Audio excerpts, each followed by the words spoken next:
institutions from classroom learning to global impact. Engineering education aligned with the global goals. Chennai metro rail 2ஆம் கட்ட திட்டத்திற்காக பெறப்பட்ட 9523 கோடி ரூபாயும் இந்த நிலுவைப் பொறுப்புகளில் அடங்கியுள்ளது. இத்திட்டம் ஒன்றிய அரசு திட்டமாக ஒப்புதல் அளிக்கப்பட்டுள்ள நிலையில் ஒன்றிய அரசின் கணக்குகளில் உரிய கணக்கு சரிகாட்டல்கள் மேற்கொள்ளப்படும் போது நிலப்பொறுப்புகள் 9,5203 கோடி ரூபாய் குறையும். மொத்த மாநில உள்நாட்டு உற்பத்தி மதிப்பில் ஜிஎஸ்டிபி நிலுவைப் பொறுப்புகளின் விகிதம் 2026-27 ஆண்டு இடைக்கால வரவு செலவு திட்டத்தில் மதிப்பிட்டிருந்த 27.03% ஒப்பீடுகளில் 2026-27 ஆண்டு திருத்த வரவு செலவு திட்ட மதிப்பீடுகளில் 27.01% இருக்கும் என மதிப்பிடப்பட்டுள்ளது.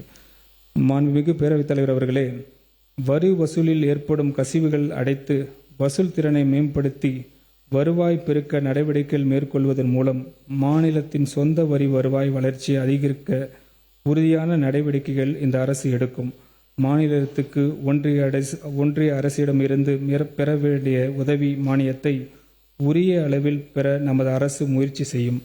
இந்நடவடிக்கைகள் மூலம் வரும் ஆண்டுகளில் வருவாய் மற்றும் நிதி பற்றாக்குறை குறையும் என எதிர்பார்க்கப்படுகிறது. இதன் விளைவாக மூலதன செலவினம் அதிகரித்து விரும்பத்தக்க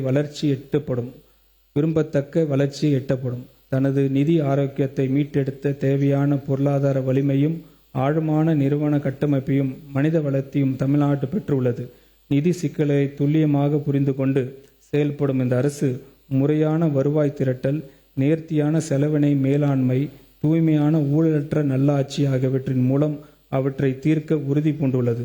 இந்த திருத்த வரவு செலவு திட்டத்தை தயாரிப்பதற்கு கடுமையாக உழைத்த நிதித்துறையின் கூடுதல் தலைமைச் செயலாளர் திரு மு.ஆ. சித்திக் ஐஏஎஸ் அவர்களுக்கும் நிதித்துறையின் பிற அலுவலர்களுக்கும் எனது மனமார்ந்த நன்றியும் பாராட்டியும் தெரிவித்துக் கொள்கிறேன். இந்த திருத்த வரவு செலவு திட்டத்தை வடிவமைப்பதில் தமது விலைமதிப்பற்ற வழிகாட்டுதலையும் ஆலோசனைகளையும் வழங்கிய நமது மாண்புமிகு முதலமைச்சர் அவர்களுக்கும் எனது மனமார்ந்த நன்றியை மீண்டும் தெரிவித்துக் கொள்கிறேன்.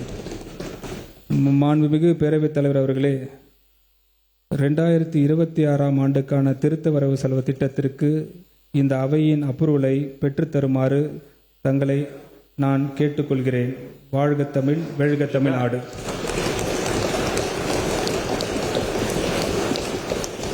பேரவையின் இன்றைய நிகழ்ச்சிகள் இத்துடன் முடிவுற்றன. பேரவை மீண்டும் நாளை காலை 9:30 மணிக்கு கூடும். Saram institutions from classroom learning to global impact. Engineering education aligned with the global goals.